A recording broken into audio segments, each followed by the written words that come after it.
오늘은 에베소서 5장 21절에서부터 28절까지를 보겠습니다. 먼저 5장 1절에서 21절까지를 읽은 후에 보면서 함께 나누는 시간 갖겠습니다.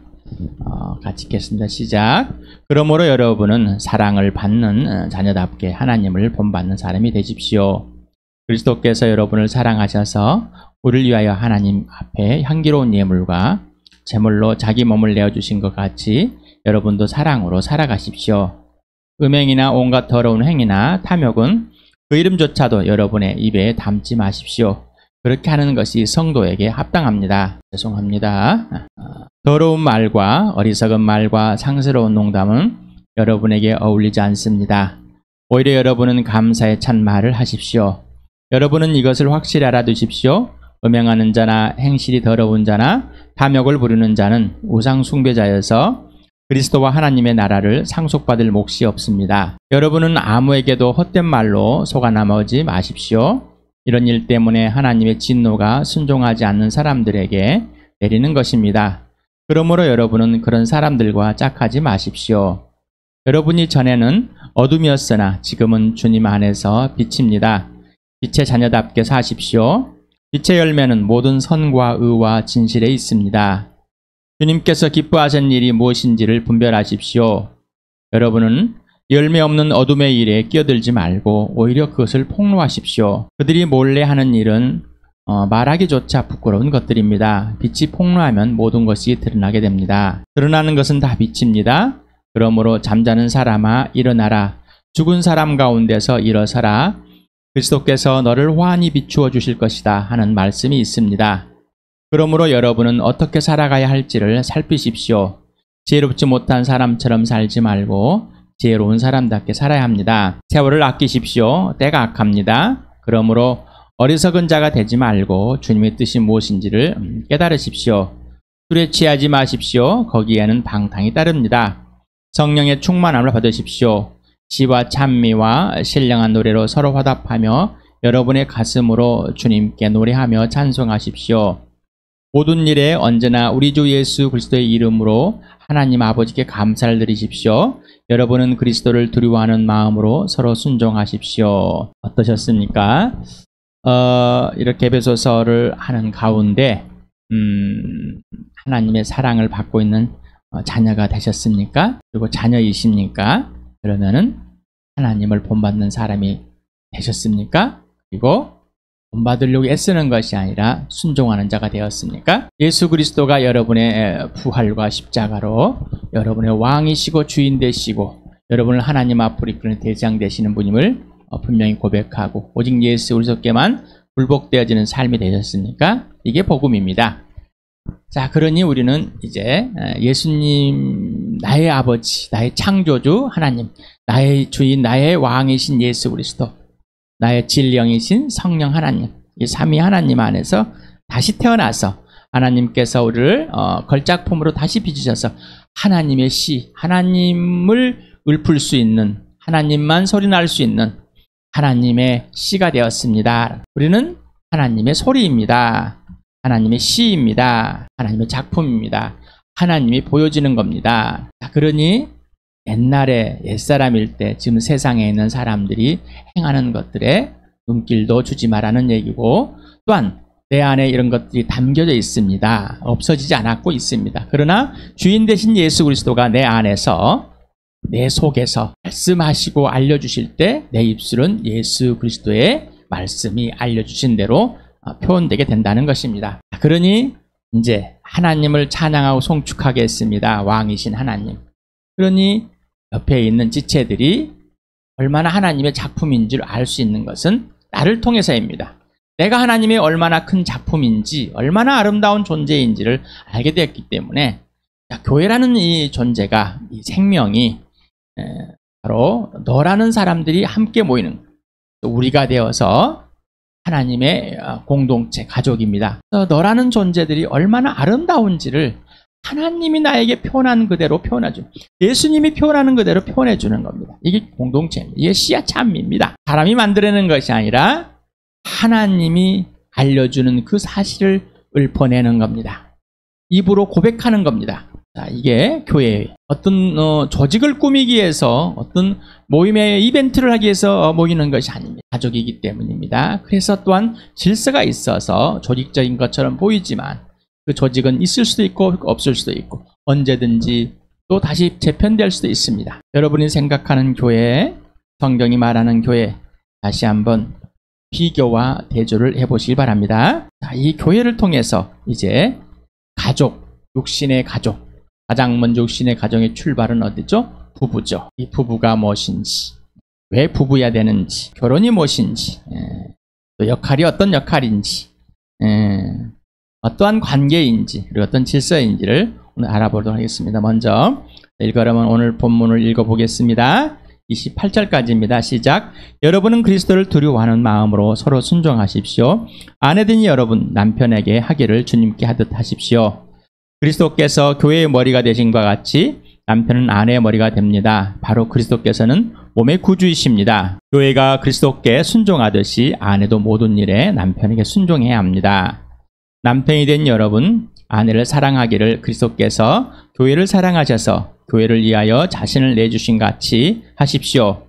그리스도께서 그렇게 하신 것은 교회를 물로 씻고 말씀으로 깨끗하게 하여서 거룩하게 하시라는 것이며 기나 주름이나 또와 그와 같은 것들이 없이 아름다운 모습으로 교회를 자기 앞에 내세우시라는 것이며 교회를 거룩하고 흠이 없게 하시라는 것입니다. 이와 같이 남편도 아내를 자기 몸과 같이 사랑해야 합니다. 자기 아내를 사랑하는 것은 곧 자기를 사랑하는 것입니다. 결혼이란 이슈가 우리나라에서 굉장히 크게 일어나고 있습니다. 왜냐하면 출산이 이루어지지 않기 때문입니다. 계속해서 저출산에 인구가 줄어가고 있기 때문에 굉장히 걱정이 되고 근심이 되어지는 염려가 되어지는 상황. 하나님이 결혼을 만들었을까요? 사람이 결혼을 만들었을까요? 교회당이 왔으니까 하나님 만들었다고 해야 될 것 같다. 그래서 그럴 것 같다. 하나님께서 결혼이라는 것을 씁니다. 결혼은 하나님의 작품입니다. 결혼은 하나님의 작품입니다. 그러면 당신에게 결혼이란 무엇일까? 한번 설명을 해보고 생각을 해보시죠. 나는 결혼을 뭘로 생각했을까?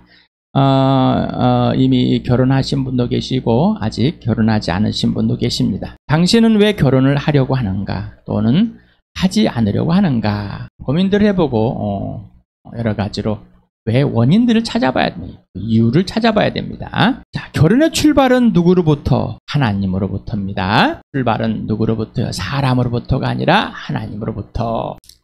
당신은 왜 남편이 되고 아내가 된다고 생각하십니까? 그럼 당신은 왜 남편이 되고 아내가 되고 싶으십니까? 당신에게 남편은 무엇이고 아내는 무엇이고 그리고 당신은 왜 남편이 되고 싶고 아내가 되고 싶은가? 왜? 왜라는 질문을 꼭 해보시기 바랍니다. 그 이유가 뭘까? 원인은 뭘까? 근거는 뭘까? 분명히 찾아야 됩니다. 그래서 지금에 있는 걸 도달하게 되면은 뭐가 틀렸는지, 뭐가 옳은 것인지를 분명하게 알 수 있습니다. 그 기준은 예수 그리스도라고 그랬습니다. 당신은 남편에게 순종하려고 아내가 되고 싶으십니까? 질문이 뚱딴지 같습니까? 아니면 세상이란 사랑을 받으려고 아내가 되고 싶으십니까? 당신은 아내를 예수 그리스도가 나를 사랑하신 것 같이 아내를 사랑하기 위해서 남편이 되고 싶으십니까? 아니면 당신의 욕구를 채우려고 남편이 되고 싶으십니까? 성경에는 부부, 이렇게 남편과 아내가 바로 합쳐져 있는 단어라든가 또는 남편과 아내를 이렇게 표현한 부부라는 표현은 없습니다. 부부 도대체 뭘까?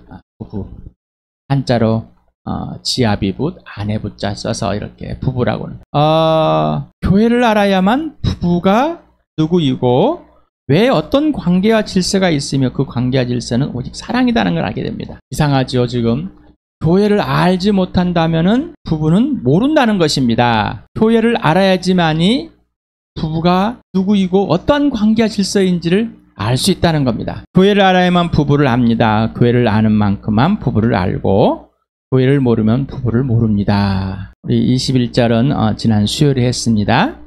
두려움이라는 단어가 포버스, 그래서 포비아, 공포라는 파생어가 됐다고 그랬죠.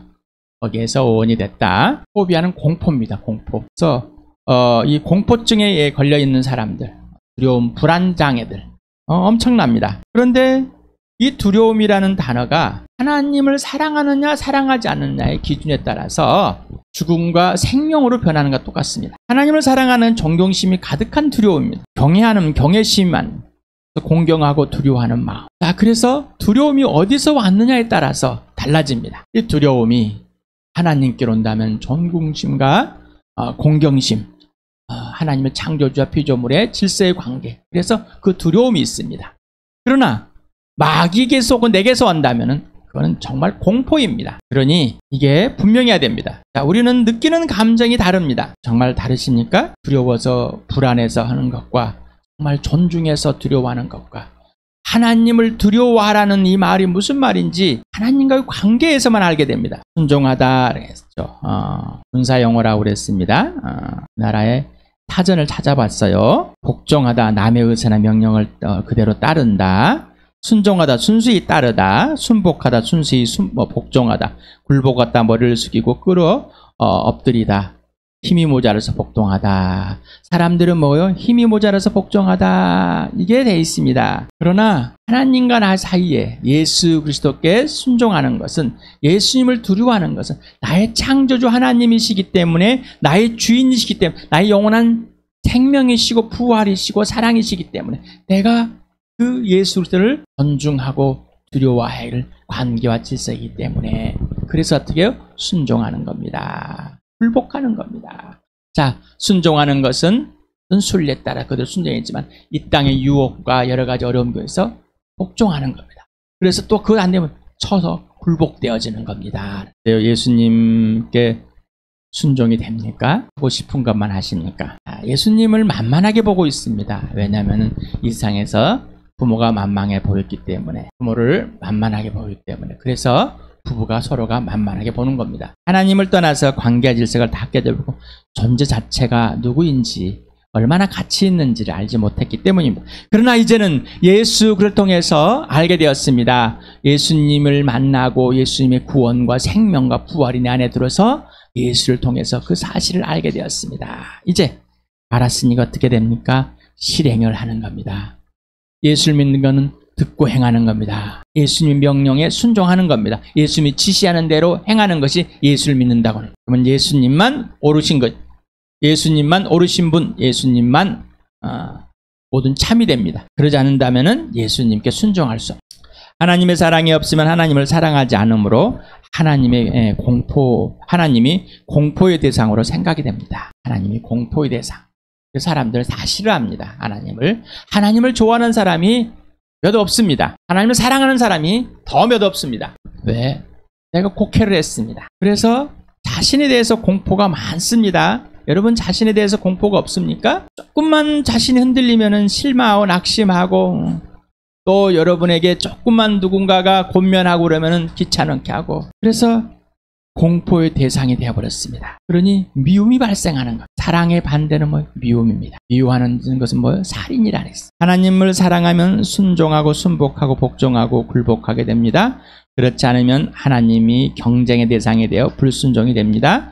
그래서 부모와 자녀가, 형제자매가 창조주의 관계와 질서를 깨고 서로 공포의 대상이 되어 경쟁하게 됩니다. 이렇게 되었습니다. 여러분 결혼하셨습니까? 부부가 얼마나 서로 경쟁하고 있습니까? 눈치 보고 밀당하고 있습니까? 교회는 예수 그리스도의 각각의 순종과 복종, 굴복하는 사랑의 관계와 질서입니다. 그러므로 교회의 지체는 서로 순종하고 복종하고 굴복하는 관계이며 질서입니다.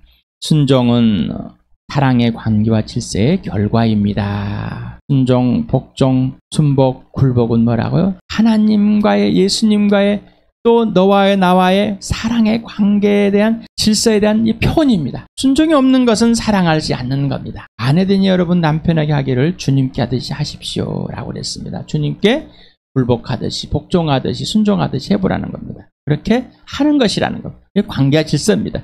처음부터 그렇게 만들어졌답니다. 자, 예수님이 교회의 머리가 되신 같이 남편도 아내의 머리가 됩니다. 바로 그리스도께서 이 몸이라는 몸의 구주입니다. 자, 여러분 이 몸이 다시 살 몸입니까? 부활의 몸이 되는 겁니까? 맞습니까? 예수님 것이 되지 않는다면 여러분 부활의 몸이 될 수 없습니다. 교회가 그리스도께 순종하듯이 아내도 모든 일에 남편에게 순종해야 합니다. 여기 에베소서 중에서 21절에서부터 12절, 33절인가요? 까지는 1000번으로는 같습니다. 우리는 어떤 관계와 질서를 말할 때 자꾸 어떤 레시피를 가지고 와서 그 레시피대로 하면 된장국이 끓여지는 것처럼 관계를 자꾸 관계는 관계로 배워가는 것이지 레시피로 배우는. 그러면 성경은 왜 그런 설명을 해놨습니까? 이러다고 먼저 설명을 해놓은 겁니다. 그런데 에베소 교회는 이렇게 설명을 합니다. 먼저 앞에서부터 하나님의 사랑의 대상으로 거룩하게 흠없게 하시려고 창세전부터 우리를 계획하고 만드셨습니다. 그리고 우리를 구원하셨다는 사실을 또한 알려줍니다. 관계는 관계를 통해서만 관계를 알아갑니다. 너가 누구인지는 관계를 통해서만 알아. 어떤 정의의 도구마를 계속해서 만들어낸다고 해서 그 존재를 아는 게 아닙니다. 여러분 글을 통해서 책을 수백 권을 한 저자의 수백 권을 읽을지라도 그 저자를 직접 알지 못합니다. 하나님이 성경을 이렇게 좀 남겨놨습니다. 하나님이 하신 계획과 일들에 아주 조그만하게. 그런데 이렇게 남겨놓으신 이유는 레시피를 남겨놓은 것이 아니라 하나님이 누구신지, 그리고 이걸 통해서 관계를 통해서 알아갈 수밖에 없어. 그리고 이 관계를 알 수 있도록 조금의 도움을 주는 것 뿐입니다. 그러면 성경 말씀이 틀렸다는, 아니요, 그런 말이 아닌 거예요. 오해하지 마시기 바랍니다. 그래서 성경 구절은 달달달 외우고 있고 성경을 1000번만 창세기부터 다 외울지라도 예수를 모른다면은, 관계와 질서가 없다면은, 전인격적인 교제가 없다면은 꽝이라는 얘기입니다. 왜 그러면 아내부터 왜 순종해야 됩니까? 남편이 먼저 잘해주면 안 돼요? 관계에 들어가면 예수 그리스도께 순종하는 자는 더 이상 질문하지 않습니다. 네, 맞습니다 라고 하죠. 그렇지만 예수님께 순종하지 않기 때문에 예수님이 누구신지를 알지 못하고 자기의 지금의 불합리함, 내가 이렇게 살아온 것이 불공평하다고 착각하고 있습니다. 그렇기 때문에 왜 아내가 남편에게 먼저 순종해야 된다고 이렇게 써놨냐? 불공평하다. 이미 불공평하다 한 사람은요, 이미 자신이 항상 불공평에 있다고 생각하는 사람. 뭔가 또 다시는 안다고 착각하고 있는 사람. 자, 남편, 아내를 사랑하기를 그리스도께서 교회를 사랑하셔서 교회를 자신을 내주신 같이 하십시오. 자, 여러분을 위해서 예수님이 자기 몸을 내어주었습니까? 그래서 교회가 되었습니까? 여러분을 예수 그리스도의 핏값을 사냈습니까? 그래서 교회가 돼서 교회가 예수의 핏값이 되셨습니까? 나와 교회를 분리해서 생각할 수 없습니다. 자꾸 교회를 건물로 또 빠져들어가십니까?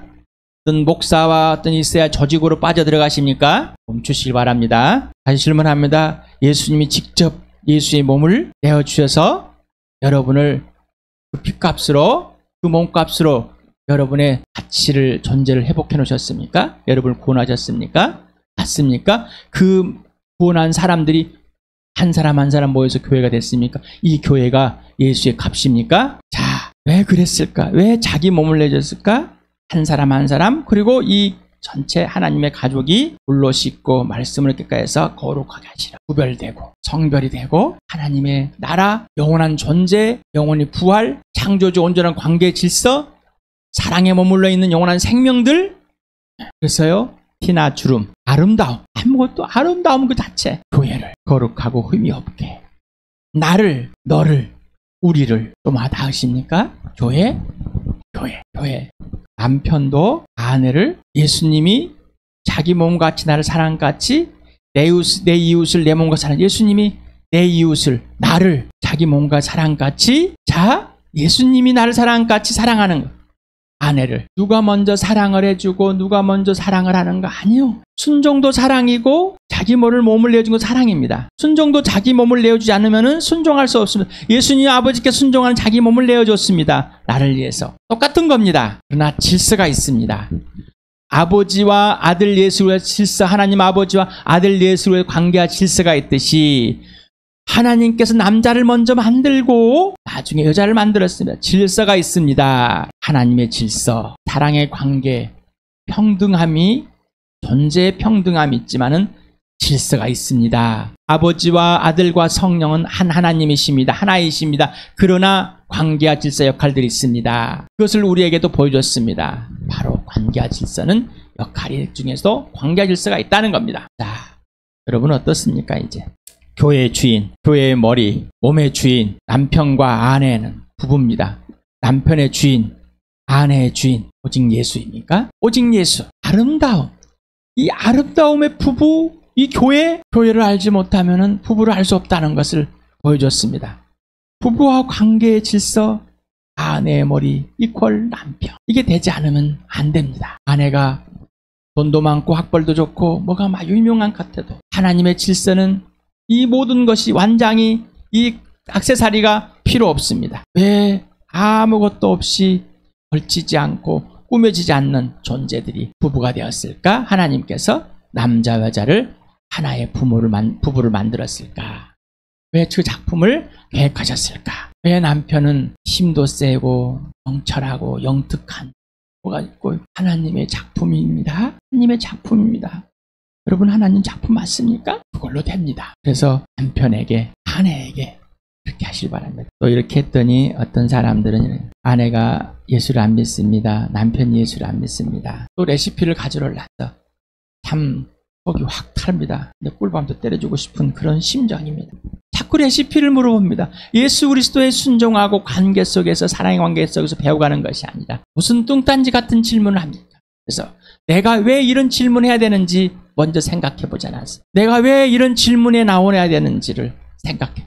그 원인이 뭐고 이유가 뭔지를. 주인 대신 예수 그리스도께서 예수를 순종하고 순복하고 굴복함과 동일하게 머리가 되는 남편에게 아내는 순종 또 굴복해야 됩니다. 이게 바로 부부간 질서입니다. 순종은 하나님 자녀만의 특권입니다. 순종은 누구의 특권이라고요? 하나님 자녀만의 특권입니다. 여러분이 처음 순종했을 때가 예수 믿을 때입니다. 그래서 하나님 자녀가 된 겁니다.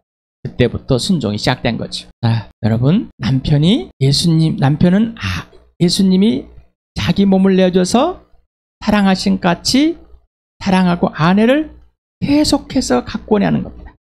흠이 없도록 거룩하게 하시는 것처럼. 그건 사랑밖에 없습니다. 어떤 레시피로 되는 게 아닙니다. 그러려면 남편이 예수님께 먼저 굴복해야 됩니다. 예수님께 몸을 내야지만이 사랑할 수가 있겠죠. 예수님께 몸을 내야지만이 순종할 수가 있겠죠. 다시 말합니다. 동일한 겁니다. 그러니 왜 남편만 목숨을 걸어야 되는가? 왜 아내는 그냥 뭐 대충 순종하면 이런 생각하는 발상 자체가 왜 그래야 되는지. 이 말은 왜 그래야 될까? 나만 왜 손해봐야 될까? 결혼은 하나님의 걸작입니다. 하나님의 작품입니다. 그러니 동거 뭐 요즘에 보면 뭐 그냥 만담은 성관계 원나이 뭐 이게 그냥 너무나 이 넘쳐납니다. 이런 것에서 빨리 벗어나야 돼. 틀렸구나. 틀렸어. 동성끼리의 결혼 틀렸구나. 틀린 것은 틀렸다고 외쳐야 됩니다. 틀렸는데 교회당에 올지 않을까봐 틀림을 외치지 못한다면은 복음을 전하지 않고 있다는 겁니다. 복음은 평화를 깹니다. 복음은 평화를 깹니다. 칼을 주러 오셨습니다. 그러나 복음은 살려냅니다. 그리고 진짜 평화를 이루십니다. 네가 먼저 잘했어야지. 네가 먼저 잘했어야지. 네가 이 정도는 해줘야 되지. 이런 불평, 분만과 표현들이 나올 수 있습니다. 자, 거듭나셨습니까? 다시 태어났습니까? 그렇다면 이제 예수 그리스도 안에서 영원한 생명, 영원한 것, 이 교회를 떠는 부부를 결혼하셨습니까? 이 부부를 누리시길 바랍니다. 남편은 예수 믿고 아내는 예수 믿고 아내는 예수 안 믿고 남편은 예수 안 믿고 나만 예수면 손해볼까? 마귀가 하는 짓입니다. 사랑은 손해가 없습니다. 사랑을 해보지 않았기 때문입니다. 사랑은 손해가 없습니다. 예수님은 손해가 없습니다. 이익을 보시려고 했다면 이 땅에 오셔서 자기 몸을 내어주셔 나를 위해 죽어주지 않았을 것입니다. 하나님의 작품 진짜 부부를 해서 먼저 아내가 누구이고 남편이 누구인지를 알고 아내 되는 연습, 남편 되는 연습을 하고 결혼하라고. 그러려면 먼저 뭐 해야 돼? 자녀가 누구인지, 딸이 누구, 아들이 누구인지 그 누구인지를 알고 그 딸로 살고 아들로 사는 것이 무엇인지를, 그리고 남편이 되고 아내 되는 것이 무엇인지를 교회 공동체 안에서 배우라고 그랬습니다. 배우지 않고서 어떻게 되겠어요? 그러니까 망가진 대로 살아가는, 주어졌다면 배우시길 바랍니다. 이미 결혼했습니까? 멈추시고 배우시길 바랍니다. 옛사람은 다 끝났습니다. 허망한 생각에 살지 마시고 오직 예수, 오직 부활, 오직 생명, 오직 사랑으로 누리는 그의 혀 잡히는 복된 삶 되길 바랍니다.